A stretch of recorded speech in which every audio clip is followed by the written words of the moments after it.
Adam McDowell with another real estate key term. Today's key term is offer or purchase offer.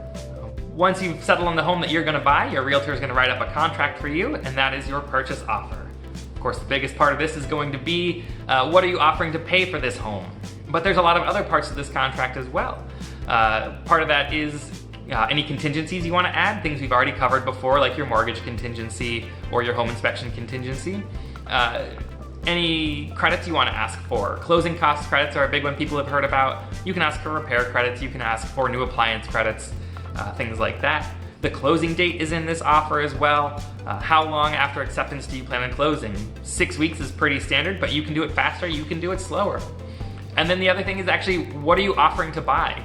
The property, of course, but are you buying the parking spot that's with it? Are you buying any of the appliances, the furniture, any window dressings and blinds, things like that?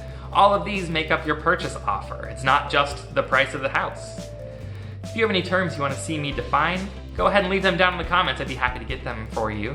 And if you have any questions about buying or selling real estate in the Chicagoland area, please get in contact. I'll be happy to help you out. I'm Adam McDowell, your path to home.